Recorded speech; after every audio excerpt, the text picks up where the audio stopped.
Okay, we are recording. Welcome to the Cliff House Collection Community Listening Session number 2. Just gonna let folks trickle in. Thank you for being here. Oh, we've got some board members in the house. Arnold Woods, who's always here, and Eva. Wonderful. Oh, there's a lot of friendly faces in the crowd tonight.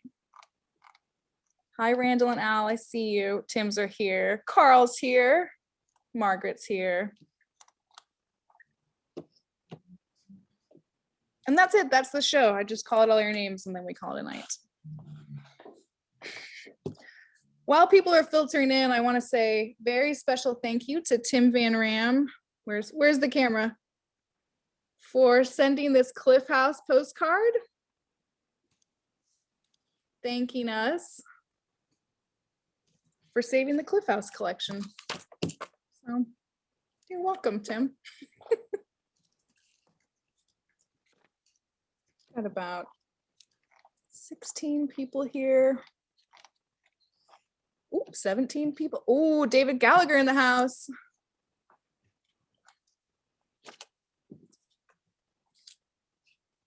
Hope everyone's enjoying our favorite two-fisted pup stuffer who was here with us last time and is in all things Cliff House collection. We were chatting before in the green room about what we should name her, which is going to be a theme for tonight of what we should name insert thing we're talking about. So please, why don't you try out the chat and recommend what we should name our favorite pronto pup loving grandma.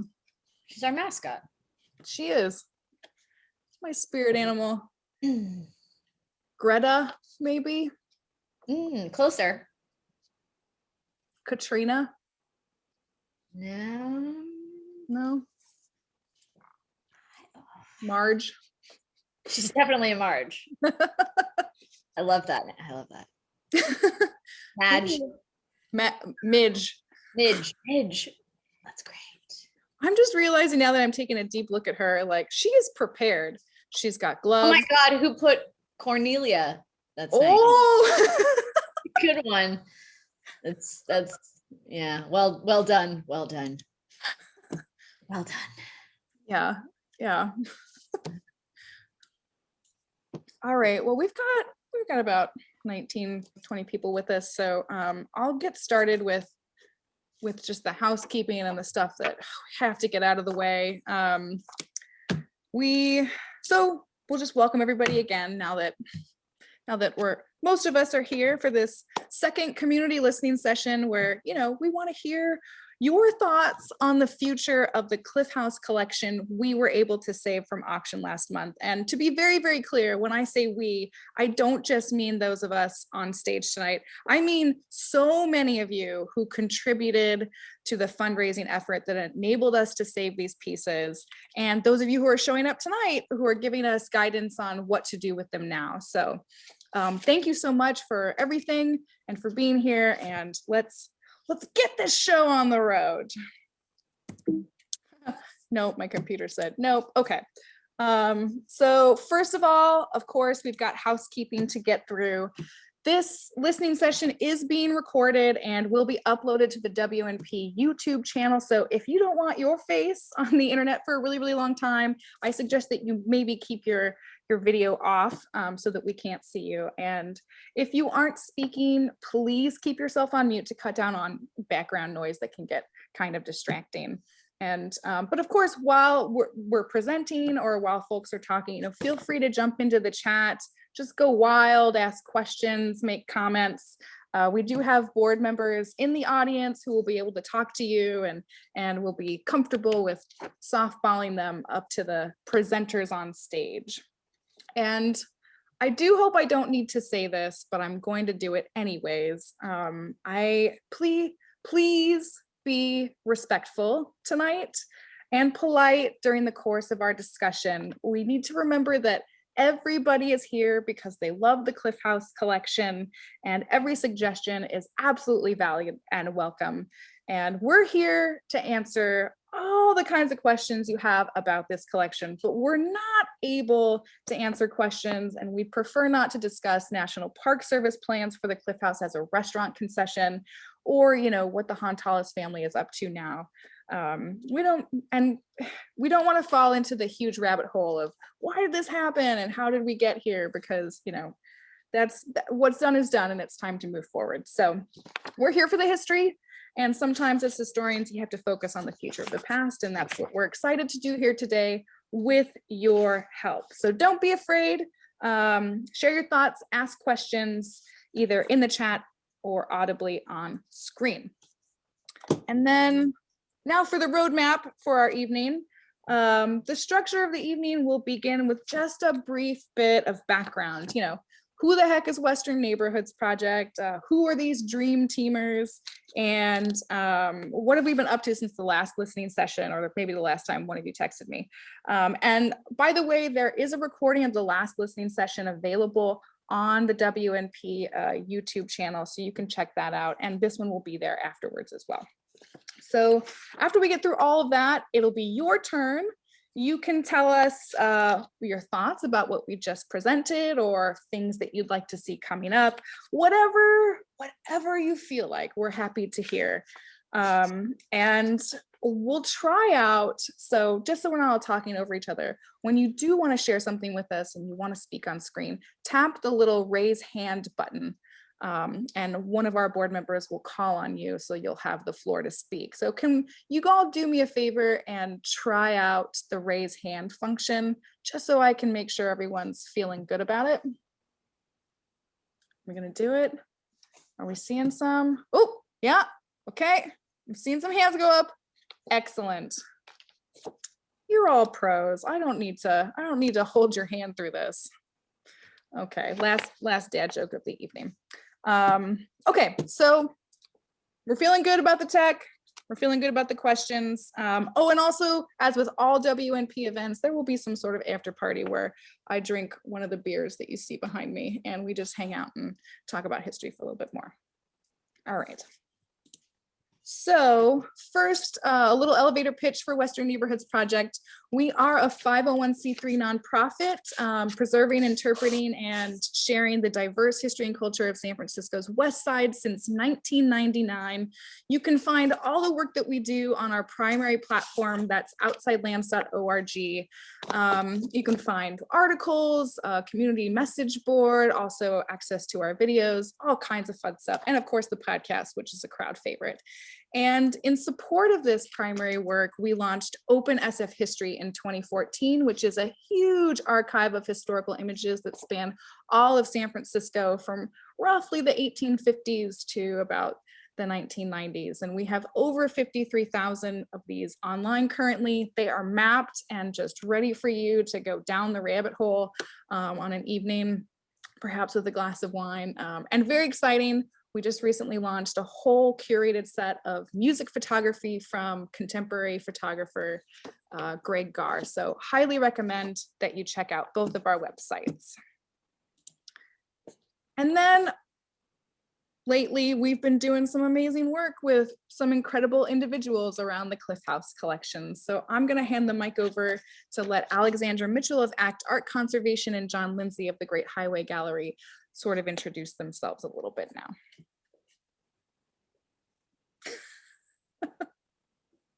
No, please, after you, I insist. So I'm John Lindsay. I have a little gallery in the Outer Sunset called the Great Highway Gallery. And I'm since we've acquired the collection and Western Neighborhoods Project has taken over, I've been supporting them in doing some visual consulting about some of the exhibitions that are going to be coming up, and also working on some of the branding of some things that we'll talk about later in the show here. I'm Alex Mitchell. I'm the owner and principal conservator at ACT Art Conservation. And I mean, you guys probably all knew who we are at this point. But anyway, I will be doing obviously conservation and preservation efforts on that side of the fence, and managing the storage and transport and install and pack outs and all of that fun stuff with our amazing partners at Minnesota Street Projects. Act Art Conservation has, as one of the pillars of our company, a division called the Angel Projects Division, which dedicates our resources and skills and expertise which we dedicate to pro bono conservation projects that are of cultural significance and historical importance, and to things that otherwise may not be able to get the funding or attention that it would need in that way. We're very pleased to have with us tonight as well some members of the Bay Area Art Conservation Guild and Artistic License, which are two guilds in the Bay Area of conservators and people in the restoration arts and decorative arts, which we're very excited to be bringing in all the experts possible to make sure that each individual piece is given the attention it deserves. And this is why we call it the dream team. We've got the historians to do the history.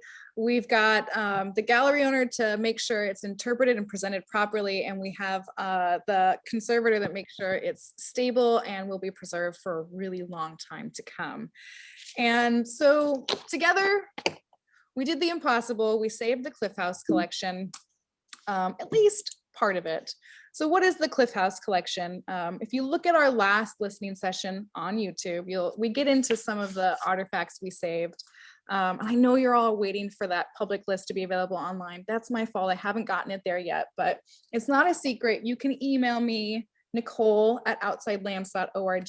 I'm happy to send you the list prior to us getting it online.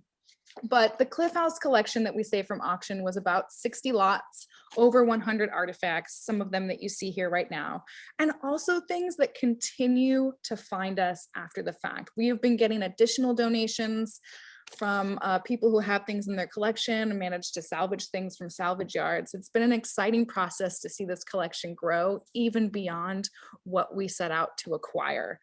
And that includes working with people who've been working on Cliff House history for a really long time. So we just today got an email from Gary Stark, who runs the cliffhouseproject.com, and we're starting to talk to him about permanently archiving his collection and his work too. So this collection is the gift that keeps on giving. I'm so excited to see where it takes us. And one of our favorite pieces, or I should say John Lindsay's favorite piece, is the totem pole. It's the biggest piece we have. It's definitely the most visible piece we have, because I'm sure you've noticed it's still out there on next to the Cliff House. And I thought this would be a good way to sort of help everybody understand what exactly goes into working on each of these artifacts. There's a ton of work for over 100 artifacts that we got at the auction, plus everything else that's coming in. And so, and also I'm very excited to announce for the first time that right now, as we speak, a special use permit to leave the totem pole in place next to the Cliff House for the next year is on the desk of the GGNRA superintendent and awaiting signature. So that is definitely locked in. We're very grateful to the National Park Service for assisting us with that. And I thought we could start off with Alex kind of explaining all of the work, the science, the engineering, the conservator's point of view on how we're going to be taking care of this piece for the next who knows how long. Sorry, that's a funny comment on chat. Anyway, the 100% she could be. So I can't focus. Okay, the totem pole. Sorry, the Joey Chestnut comment was amazing. Or you can't see the comments. Okay. I can't see the comments, so I have no idea what you're talking about. It was suggesting that our corn dog woman might be Joey Chestnut's grandmother. It's entirely possible. And I love that idea. I'm going to hold on to that. Anyway, shifting to the totem pole, as the professionals that we are. When we realized that we had even the slightest chance at the totem pole, I admit that Minnesota Street Projects and I we're like, okay, here we go, because it was just like, how are we possibly going to move this thing, secure it, institute? I mean, what are we going to do with the totem pole? The first thing we did was we went and we did an on-site evaluation of what condition it's in and how it's structurally, in place. Is it sound? Is the cliff eroding, or do we have, significant corrosion creeping in? Just all those different factors. The first thing that was very obvious and immediate to us was that this has been in place there for a very long time. I think at least 1950s. Mm-hmm. Yep. 57, I think. I may be making that up, but anyway, so in that amount of time, for sure, moving a organic object that was, thank you, Arnold, 1949. So moving an object that's been outside in the conditions that it's been in for that long of time, obviously the main thing that we were concerned about is a drastic environmental change would stress it beyond what we should do. Mm-hmm. We didn't want it to get dried out in a humidity controlled environment. We didn't want to put it in storage. So we knew right away when we got it, when we knew we had a chance with it and that we secured it as well, that our main challenge was going to be, as you just announced, getting the NPS to allow us to keep it in place for as long as humanly possible and as long as it's safe to do so and structurally appropriate. The cliff right there, I mean, just little by little. And with the winds that we've been having this last week, I'm like this about the totem pole. So I think our biggest challenge was, how do we move it? How do we keep it safe? And now we own that thing. So any vandalism is getting cleaned by this group. So if you see anybody, please tell them to back away from the totem pole. You guys are our army in the field. But what we'd like to do, and what we've been discussing with city supervisors in different conversations, has been keeping it's at this point, it's public art in our opinion. It belongs on the Great Highway. It is part of the Great Highway. It's everybody. If you see a photograph of that totem pole, you know exactly where it is. It's unmistakable. It may be the only one in San Francisco. So moving it only makes sense to move it down the highway. We thought about the beach chalet. I know there's been a lot of people who have brought that up as a really great venue for it, to host it. And while yes, that would be wonderful, in front of the Cliff House is a parking lot. And after a couple of cocktails, I'd be super concerned that someone would back into that thing, for one thing. Second of all, the back of the Cliff House is a really, in the Park Chalet, lovely area. It would certainly be great and fabulous to be there, but unfortunately, there's less eyes on it there, and vandalism and God knows what could happen to it back there. So it's unsecured.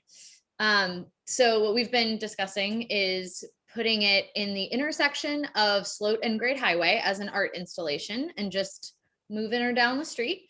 It would be an environmentally appropriate move. It would be just moved one time. We would protect it with a plexiglass sleeve, perhaps up to a certain point, and collar it off, or cap it all the way to protect it from the elements and all sorts of other things. And then also put parking stanchions around it, of course, to make sure that nobody drives into it. And this would only be in the instance that that section of the highway does remain closed. And if not, then, we'd love to hear from you guys of where you'd love to see the totem pole, for sure. But I think those were the challenges that it was presenting, and the solutions that we've kind of come up with so far. But I think at this point, it's such a part of the identity of the promenade that we want to make sure that it stays here and visible and accessible to the public. And as I think it was one of the supervisor staff members said, oh my God, I can totally picture texting somebody and saying, yeah, I'll meet you at the totem pole in 5 minutes or something. Like if it's, somewhere safe and somewhere where, people can access it as sort of a welcome to our, promenade into our highway. So we want to keep her a major focal point. Yeah, absolutely. And right now our main priority is figuring out its structural stability, and Minnesota Street Project did sort of a cursory assessment of it, just to sort of figure out if we had to transport it, what the weak points would be, that kind of stuff. The next step is have a different transport. I'm sorry, there is a different, it would not be Minnesota Street that does the transport. It would be a different fine art services company that specializes in outdoor objects and sculptures that would have to, this would involve, just for the fundraising side of things, this involves closing the entire street down, getting a crane, pulling it out into place, laying it flatbed truck, driving it down the highway, tipping it back up, placing it back in, like a pylon sort of a situation. It is above ground, and it's supported by 2 steel reinforced bars that anchor into the base of it. We may want to change that depending on where it is and where it's located, and we'd find something appropriate for it. But this is an engineering move that's well above my pay grade in terms of transport. So that's definitely where fundraising is going to be a major asset to us with this. So, donating for the eventual and inevitable move of the totem pole alone would be greatly appreciated by all of us, to make sure that it's safe and it's done appropriately and correctly, and not just by John and I grabbing a bunch of surfers off the beach and walking that thing down the highway. But even before it has to move, there's still a lot to be done with it. We have a structural engineer coming to see it, assess it, let us know what we need to do to make sure in place where it is right now, it will be safe. And this isn't like a set it and forget it kind of a situation. Just like with other collection items where you're constantly monitoring and checking up on them, we do that for the Cliff House. I literally drive by it every day, and I'm like, how's my baby doing? I'm sorry, how is John Lindsay's baby doing? Let's credit where credit's due. So Alex has just described in fine detail what she brings to the team. Beyond the care for these pieces, there's the history of these pieces. And that's what Western Neighborhoods Project is here for, right? Each artifact, we're very excited to research, figure out what's lore and what's fact in a lot of these pieces. The Whitney family, who owned the Cliff House and operated the Cliff House from about 1936 on, they were great marketers, great showmen, and they never really let the facts get in the way of a good story sometimes. You're looking at the world's largest totem pole. I'm not sure if you knew that, but according to a 1949 press release, it is the world's largest. He called many things the world's largest gift shop, the world's largest saltwater waterfall. You name it, he knew how to market it.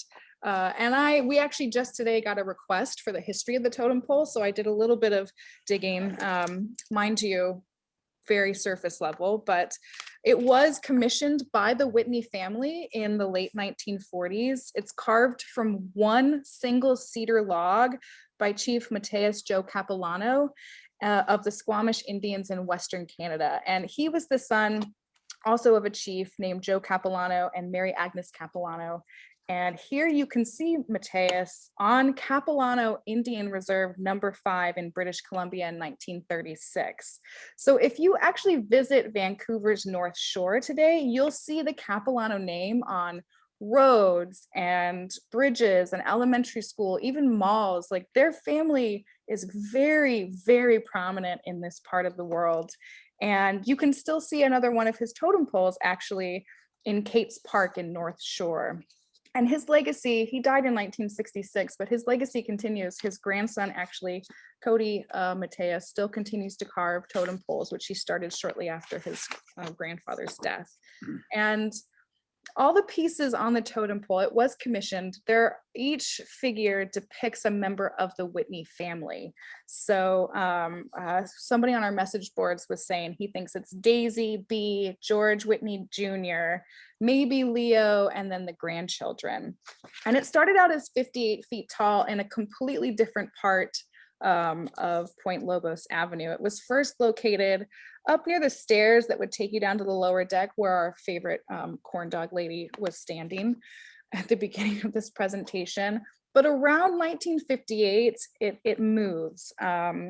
It's cut in half actually, and the top part stays in the original location while the lower portion is relocated several hundred feet south of the cliff house next to the sidewalk. And then in 1987, the upper portion was relocated much closer to the building. And both parts were on display for about a dozen or so years, but sometime around 2000, the bottom half disappeared, and leaving only the top part. So what we have today is the top part, although it's missing its wingspan. And I haven't found out exactly what happened to that yet, but yeah, here you have it, folks, what's left of the world's largest totem pole and the man who carved it. And I love it. John, we mentioned this in the last listening session, but when we all started thinking, maybe we'll get a few pieces out of this auction, John was like, we got to get that totem pole. We had a lot of people who specifically donated with memos saying this donation goes specifically toward getting and acquiring the totem pole. So there were a lot of people who really, that was very important to them. I mean, everything was, but yes, in fairness, we just didn't think we had a shot at it, but that was a good win. We started this fundraising with maybe if we got one piece, this would be a cool, successful enterprise. And here we started are now. Fundraising with just a collective group of people with heart palpitations, very concerned that the stuff was going to get all over the place. Exactly. So, okay, so now you see that there's so much work that goes into this. There's planning. What are we going to do with it next? There's conservation work and there's history work, all of it, which takes trained folks donating a lot of hours, because John and Alex do all of this outside of their normal job. They haven't taken a dime. Lord knows Western Neighborhoods Project used to do other things besides the Cliff House collection, and we still kind of try to do other things. So it's been a real labor of love, and we're excited to do it. And speaking of exciting, I am very excited to announce some upcoming exhibitions. The first time you'll be able to see these gorgeous pieces on display again is going to be at our office and gallery, our home for history, at 1617 Balboa Street in the Richmond district. We're opening this exhibition the weekend of June 19th and 20th. And if you donated to our campaign, then you'll get first access to an opening party. And we hope that you'll come on down and be greeted by the carved bear. And if you donated, pick up your souvenir glass or mug, depending on your preference of beverage. And additionally, the last time we met, we had just submitted a proposal to the National Park Service to install a pop-up museum at an undisclosed location in the GGNRA. And I'm excited to announce that we are finalizing a special use permit that is like 98% of the way to a signature and confirmation that will let us open up a temporary museum in the former Cliff House gift shop. So, the NPS has been so wonderful. I cannot stress that enough. They're giving us the space for free, probably through, as long as this is confirmed, through the end of next April. And they're also taking care of a very long list of facilities needs for us. They're repainting it, they're cleaning it, they're doing so much work for us on the inside of this little tiny gift shop space. So again, we're very, very excited by this. It's been great to know that they're supporting us and that we're on the same page as we move forward towards finalizing this agreement. And in this exhibition space, under the watchful eye of John Lindsay and Alexandra Mitchell, we'll be installing pieces from our auction acquisitions alongside pieces from the GGNRI's museum program. So we're thrilled to be working with a dear friend of mine, former colleague, Amanda Williford, who's the curator and reference archivist of the Park Archives and Records Center. And of course, the inimitable John Martini is taking the lead on content so that we're displaying actual facts and not just lore in the Cliff House once again. And aside from that, we've got our dream team working hard on what's on display in there. We're also talking to local artists, including one projection artist named Ben Wood, whose work you see here. It's a projection that he installed at the Haas Lilienthal House in 2017. And we're hoping to do a similar treatment in the Cliff House. So activating and illuminating the history of the Cliff House from the inside through the windows of the main building in support of our pop-up museum there. So this is this is what keeps me up at night in all the best ways, and we're so excited to move forward with this. There will be ample opportunities for folks to volunteer if you want to, sign up for a 4-hour shift to help staff the Cliff House pop-up. We'll have that available, a sign-up sheet available when the time comes. If you would like to help support the management of this financially too, we'd greatly appreciate it. Hopefully one of my trustee board members is dropping a link into the chat right now. And we also need your help in figuring out what to name this. We can't call it the Cliff House Museum because the Cliff House is a trademarked term. So we thought maybe like the museum at the cliff or just the museum. But curiosities. Ooh, that could be good. Maybe we can't, maybe. A la Adolf Sutro. Yeah, Sutro Library exists. Maybe the Sutro Museum. A random collection of ephemera from la la la. No, I'm kidding. Whitney's house. Are we? I don't know if we should say also that the virtue of having it on NPS property. Another one is that we would be able to potentially, hopefully, merge some collections and some of the stuff that NPS has that we are able to put back together with all of its friends. So we actually get to, because it's NPS property, we don't have to get these things on lease or on loan. Right. They can put whatever they want in their own building. So another muse can come along and join her friends. Should we be able to fit the muses in there, which we can't currently in the gift shop, but one day they'll be together in my dreams.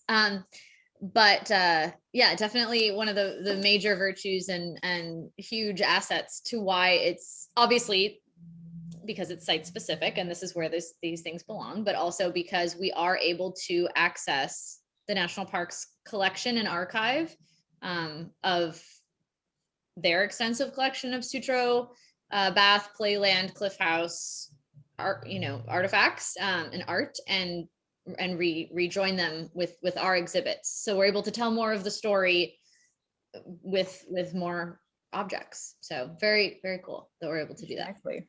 Yeah, and we're hoping, we'll see. We're a small but mighty team. We're hoping to have that pop-up exhibition, if everything goes well with the permit, in August or September. We'll see how quickly we can move. Like I said, the National Park Service, I don't know if folks know this, but the longtime facilities guy at the Cliff House has been hired by the National Park Service. So he'll continue to make sure the Cliff House is in tip-top shape, and he's going to be helping us immensely. So John Omega, if you're listening, thank you so much in advance for all of the incredibly hard work you're going to be doing for this effort as part of a de facto part of our dream team. And yeah, the folks at the National Park Service Museum program are like family to me. I'm so excited to give them some exposure since they have more than 1 million artifacts in their collection and no dedicated place to display them. So we're going to change that this year, and I'm excited about having us be part of that. So let's see. What do we have next on tap? Oh, yeah, that's right. We're here to listen to you. If there's any questions or things going on in the chat about anything we just told you or any big dream ideas that you have, we would love to hear them now.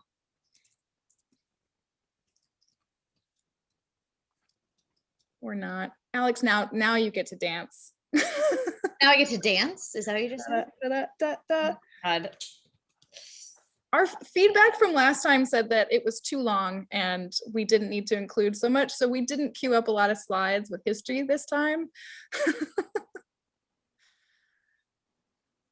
Anybody? No questions? You're just like, yeah, this sounds great. Let's move on.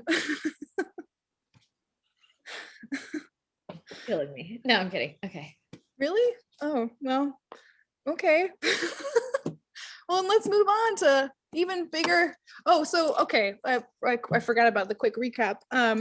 So the last time we were all together, we had some great ideas from you. One was that, and this was either submitted during the program or submitted in advance or in a follow-up questionnaire, which I will be sending out this time too, and I hope you will fill it out to help our improve our programs next time. But some feedback we heard was, let's talk to the beach chalet. Maybe there's something we can do there. What, not Wise Sons, what was the surf shop that has vacated? Wise. Wise Surfs. Yeah. Wise Surfs, yeah, like that building would be a great place to have permanent exhibition and maybe WNP offices and gallery. I don't know. Certainly in the right location, right? Some folks have brought up the camera obscura and what's going on with that. I can tell you that we did make some inquiries and it led straight to a dead end. So I don't know what's going on with the camera obscura, but I can tell you that we're interested in it and trying to figure out how to work with the person who owns it on programming, if that's possible. Some other ideas were to get the Global Museum at San Francisco State University, that's managed by the Museum Studies students there, to work with them since they acquired so much of Sutro's collection. And I love that idea. I'm very into doing that. We have done programming with them in the past. And in fact, we just brought on 2 new board members from the program. So message received, I am going to try to make that happen. Did I miss anything, you guys? Is there anything else that was proposed? I think that's it. That's some pretty big stuff. Yeah, no big deal. Just partner with all these organizations and move the totem pole to the beach chalet. Oh, Musée Mécanique. That was a big one. And yes, we are talking to Dan. Dan's in the loop. He would be a huge asset and has very kindly volunteered to assist in the mechanical conservation and restoration of the Cowboy. So that would be huge because I don't do that. So yeah, Dan's a real wizard with all of the mechanical things. And by the way, speaking of Dan Zielinski and Musée Mécanique, there's a wonderful little documentary that was just put out. I should have queued up that link, by 2 grad students over at UC Berkeley, who also interviewed us and included some of our archival footage from Playland in there. And you should definitely check that out. It was lovely. It made me cry a little bit. And also, we just started speaking with a local photographer who was able to get in there and take some incredible shots of Dan doing the work that he does and on his machines. And so we're hoping to put together a zine with him for folks to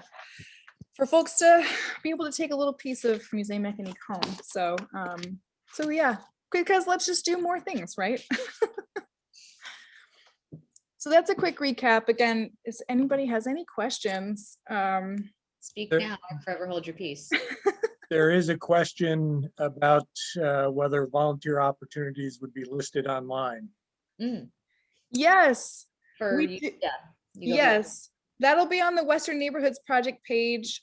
We do currently have a list of volunteer opportunities that aren't Cliff House specific, but give you a pretty good idea of the kinds of work that need to get done in support of the history work that we do. Because besides just research and writing, hands-on collections management, conservation. There's so many wheels turning behind all that. We need help with events and staffing the gallery, and folks who can help us with communications, If you have any, I think a huge part of why we were very successful and will hopefully continue to be is because people aren't just donating their financial resources. They're volunteering and donating whatever their field of expertise is or whatever they're able to contribute. So I think that's a huge asset to us. If you are a contract lawyer, if you are a like seriously, any structural engineers out there, yes, anybody who would like to, glazers, if you're, interested in helping us with finding the best solution for our UV protection on our museum windows, there's like so many different capacities. So I would definitely say, please raise your hand. And if you have any, anything to offer, where, even if you think like, oh, probably not, we probably need something from that realm. So there's that. And then on the conservation side and art services and that side of the shop, in terms of volunteers, Act Art Conservation will actively be taking conservation volunteers. There's pretty strict criteria for the application process for that. But if anybody is a conservator or is an intern or anything in the preservation art, preservation department, you can always shoot me an email. Sometimes we definitely just, need people all hands on deck, and we can find something for you in that side of things. So, but yeah, just always ask us. Yeah, it never hurts to ask. You can email me, Nicole, NICOLE @outsidelands.org. Just to let you know, we don't just make you do menial work. We have a team of volunteers who will be directly responsible for all of the exhibitions you see in our display windows coming up in June, and they've been doing an incredible job. We're so thankful for what they've been doing for us. So you get to do meaningful work, absolutely email us for a more specific list of responsibilities as the work pops up and we move through this collection. And that's a good segue into even more work that we're getting involved in, which is going to require even more volunteers. Sorry, I have something in my mouth.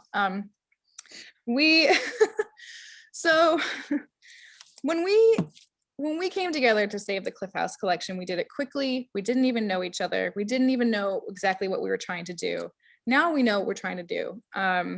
And what this whole process has really illuminated for us is the fact that there is a deep need for a central organization who is specifically tasked for saving historic art and artifacts that are endangered of disappearing into private collections, or worse, being thrown away.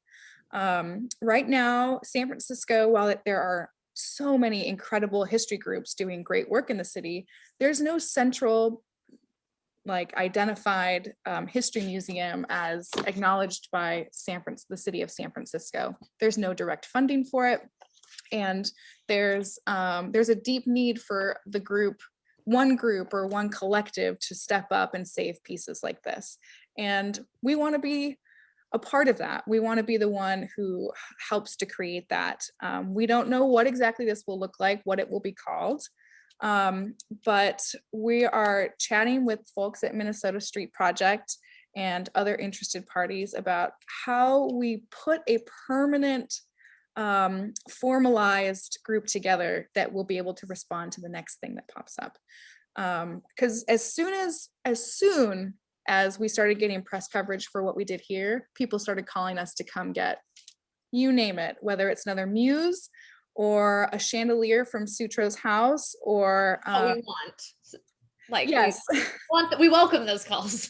Yes, no, we do. We want to help you save these pieces. There is nothing more incredible than standing in front of an authentic artifact in place to deeply understand what history is and how it's relevant to our daily lives. And unfortunately, it's very expensive, and it's costs a lot to store artifacts. And so a lot of places aren't doing it anymore. Even organizations that did formally collect large artifacts like this. I mean, like, for instance, someone called and said, will you take one of the historic street lamps from Van Ness Avenue that they're ripping out and redoing it? Will you take a 17-foot Japanese lantern from Gump's department store that's out of business? Someone called and asked us to take 200 steamer trunks that were in the basement of an old hotel. So steamer trunks that have populated that basement for the last 50 to 100 years. Everyone gets a coffee table. No, I'm kidding. Everyone gets a steamer trunk. Look under your seats. No, I'm kidding. Yes. We're going to be the Oprah of San Francisco history. So yes, we're in discussions about how to make this happen. First priority is the stuff. We got to save this stuff. I don't know how else to explain that. And that's going to take a big place to put them in. That's going to take a lot of money to supervise them and take care of them. And then we got to figure out how everyone can see this stuff. It's We're great. one step short of the pack rat society, but I swear it's all gonna, we have a process and that we're developing and is coming of a mission statement and exactly what the criteria will be. And hopefully that will be presented to people. So it's very clear about the sort of thing that we'd like to make sure to preserve. Yes, exactly. We're not a hoarder. We're a keeper. Bring us Waterford crystal, as beautiful as it is. Exactly. So that's one thing we're working on. Maybe you can help us name this as well. Western Neighborhoods Project doesn't have a great track record of naming things that aren't confusing. So we're thinking maybe Saving San Francisco. That's Alex's vote. We're thinking maybe the San Francisco History Collective, or something brilliant that you all are thinking right now. Maybe that will be the name we go to.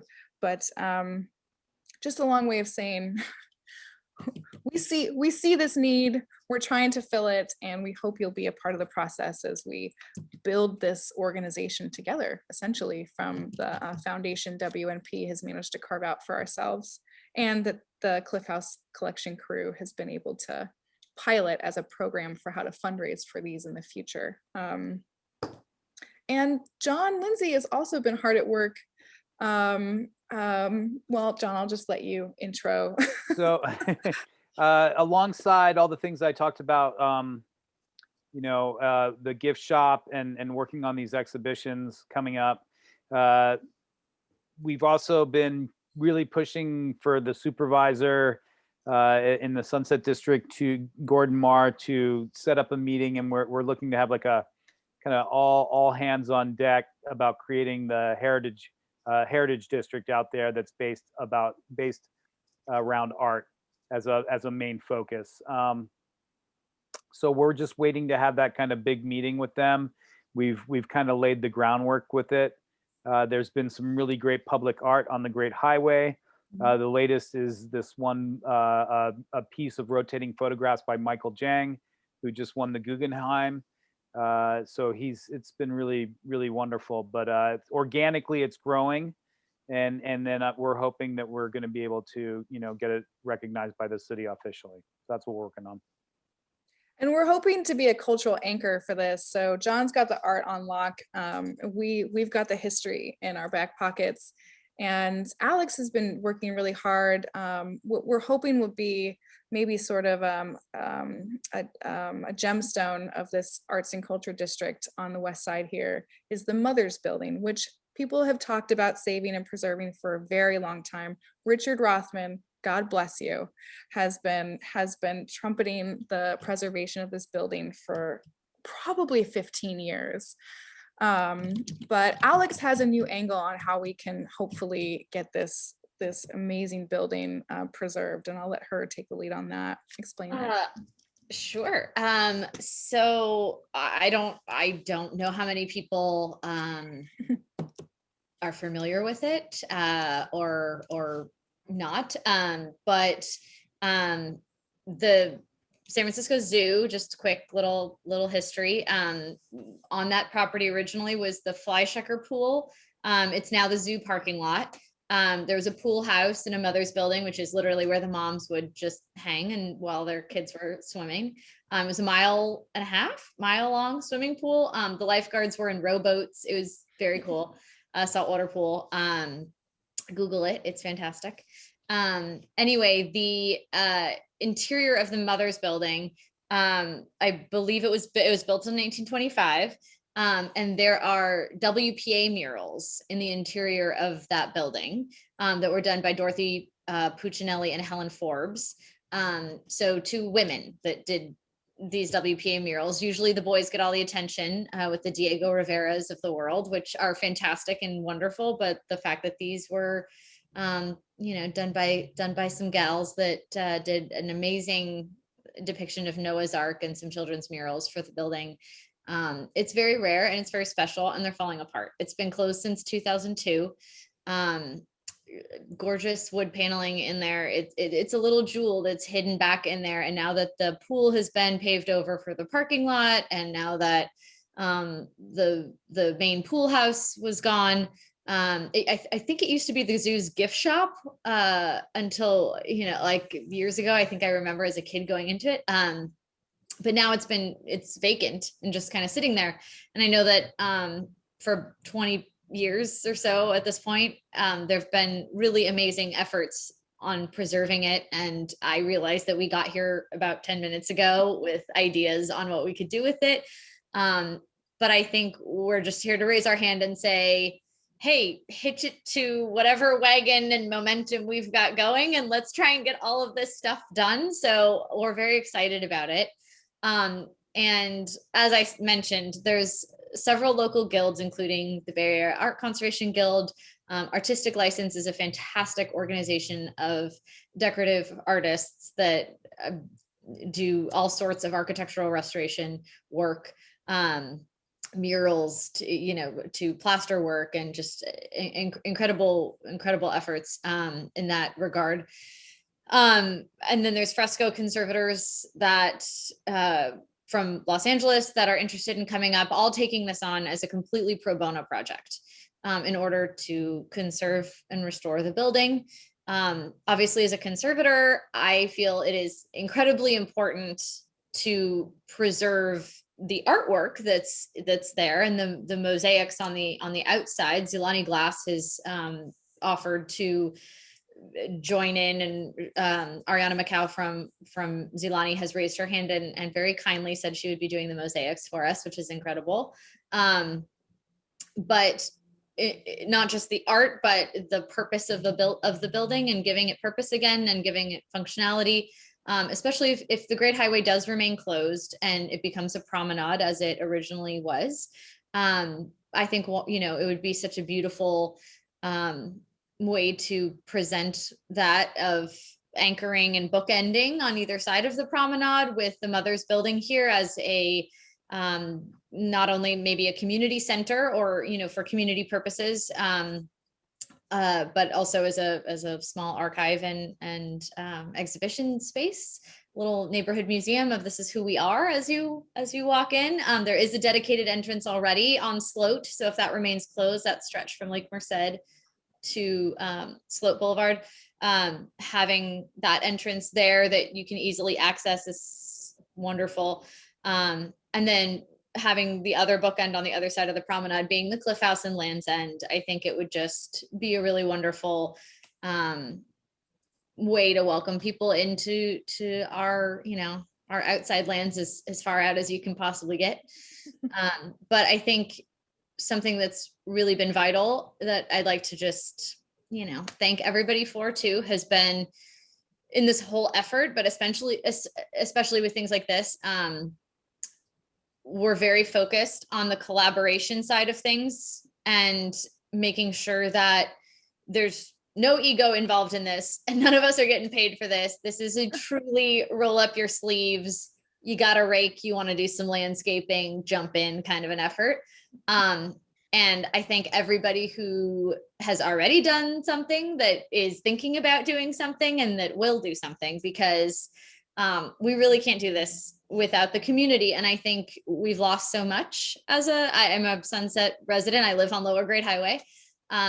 And, we don't have anything other than the zoo out there and the beach chalet, and many other amazing local businesses, but on the thoroughfare itself on Great Highway, we've just, we've sort of lost that. And I think that's why anchoring us on either side with these two really historical, beautiful little jewels of buildings and telling our story, and then adding this amazing component of John's, idea and having an arts district in San Francisco. It was the last frontier of the city. I think we're a scrappy group, but I think we can make it really stand out and bring those people back that used to promenade the highway.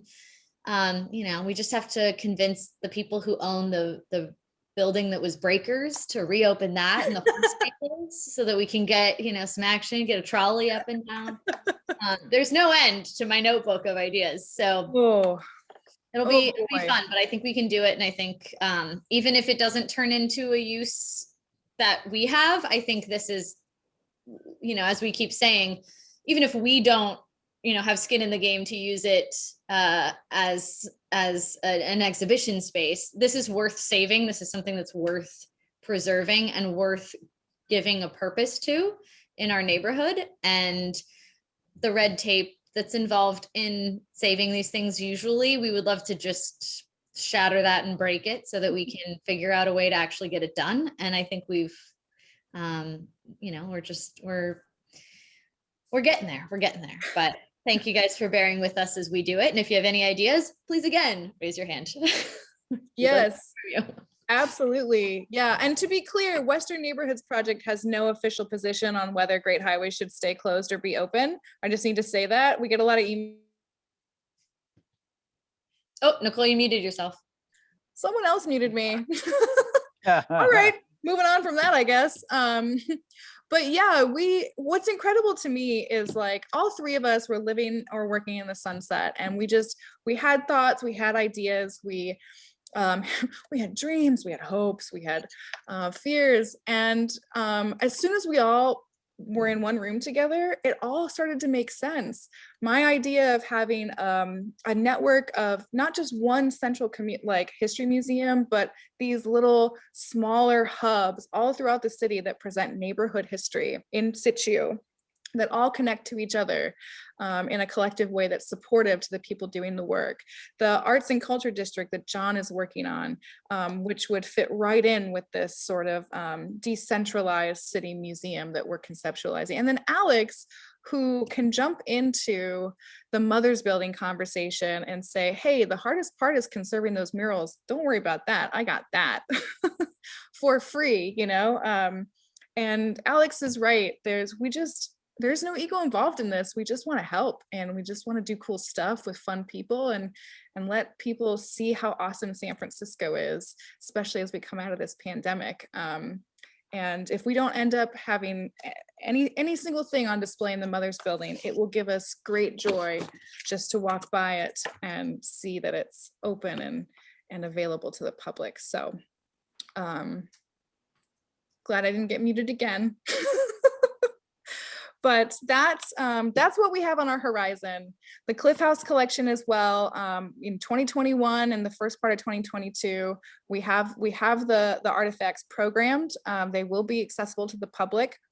Some of the big pieces we're still struggling with, like the cowboy, although maybe Musée Mécanique will find the right spot. The muses are very delicate and require a lot of infrastructure around them to be safely displayed. So that limits where they can be installed too. They're 450 pounds each, just so everyone knows.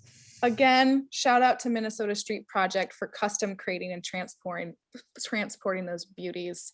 And the crates were donated by the Lawrence Fine Arts Services team too. So yeah, we have multiple. Yes. Multiple people to thank. Thank you. Yeah, so but we hope you'll stay in tune with us. You can reach me again, Nicole at outsidelands.org. And if you're interested in volunteering, we're glad to have you aboard. As you can see, we've got a lot of work ahead of us with the Cliff House collection and big dreams on the horizon. And it's way more fun the more of you get involved. So if anyone else has any questions, now is the time. You have Alex, you have John, you have Western Neighborhoods Project, many of us in the room. Got a quiet bunch tonight. All right, well, how about this? I'm going to stop recording and then I bet a lot of you will have some things to say. So thank you so much for being here tonight. Thank you, John and Alex, for joining us. Goodbye, Internet Forever. We will see you next time.